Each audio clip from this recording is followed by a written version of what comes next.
Shalom saudara yang terkasih dalam nama Tuhan Yesus Kristus. Pada kesempatan kali ini saya akan berbagi tentang kebenaran firman Allah, firman Tuhan yang terambil dalam surat Rasul Paulus kepada jemaat di Ibrani pasal 13 ayat 7. Demikianlah firman Tuhan, ingatlah akan pemimpin-pemimpin kamu yang telah menyampaikan firman Allah kepadamu. Perhatikanlah akhir hidup mereka dan contohlah iman mereka. Saudara-saudara yang terkasih dalam nama Tuhan Yesus Kristus, adapun tema yang saya buat dalam surat Paulus ini atau firman Tuhan yang kita baca pada hari ini, yaitu pentingnya akhir hidup kita.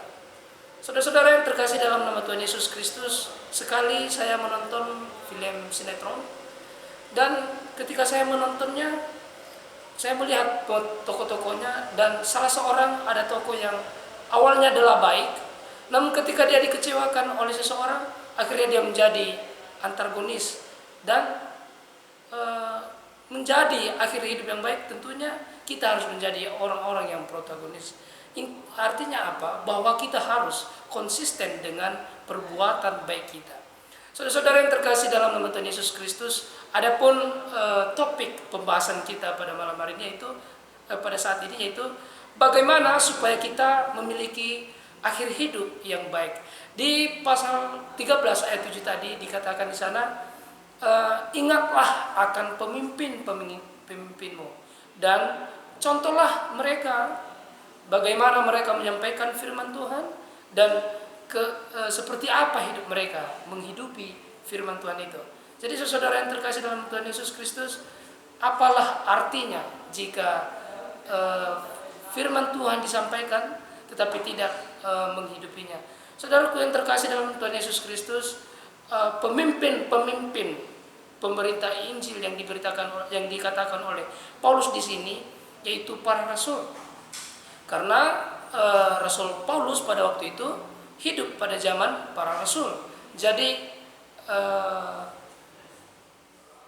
pemimpin yang dimaksudkan oleh Rasul Paulus di sini adalah para rasul atau murid-murid Yesus yang pada zaman itu dapat melihat Tuhan Yesus sendiri dan bahkan menyentuh Tuhan Yesus dan berjalan bersama Tuhan Yesus. Artinya apa? Bahwasanya mereka itu adalah saksi hidupnya Tuhan Yesus Kristus. Jadi patutlah kita belajar dari kehidupan para rasul tadi. Dan ditambah lagi di dalam gereja yang sekarang kita tempati yaitu gereja Ortodok.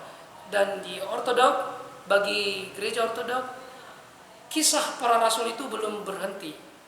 Bukan hanya sampai di kisah para rasul ayat pasal 18 itu, tapi masih dilanjutkan dengan kisah-kisah orang kudus. Makanya kami di Ortodok ada yang istilahnya sinaksarium. Di sinaksarium ini menceritakan tentang akhir-akhir hidup orang-orang yang meneladani kehidupan para bapak-bapak gereja, apostolik dan lain sebagainya.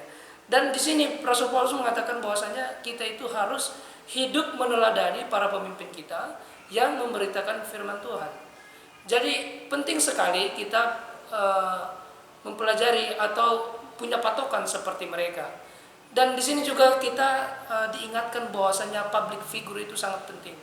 Jadilah public figure yang protagonis yang bisa mempengaruhi orang lain ke dalam atau ke jalan hal yang baik dan tentunya menuju kepada keselamatan kepada Yesus itu sendiri. Dan yang kedua yaitu akhir hidup mereka. Di sinetron yang saya ceritakan tadi, yang tadi awalnya pas saya nonton dia melakukan bagiannya atau dia sebagai tokoh yang baik, rupanya ujung-ujungnya dia menjadi orang yang antagonis.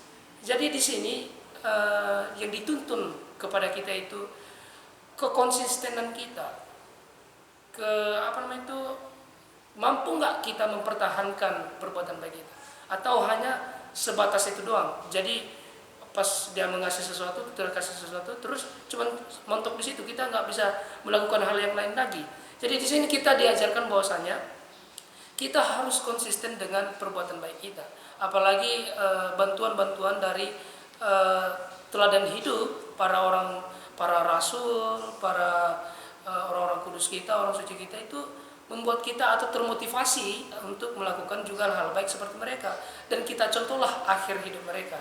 Marilah kita menjadi orang-orang yang bisa menjadi garam dan terang dunia, bisa mempengaruhi orang-orang sekeliling kita, bukan hanya saja menjadi orang-orang baik, tetapi memiliki akhir hidup yang berarti dan menjadi public figure yang bisa dipelajari oleh orang-orang sekarang dan orang-orang yang mungkin keturunan kita yang akan datang.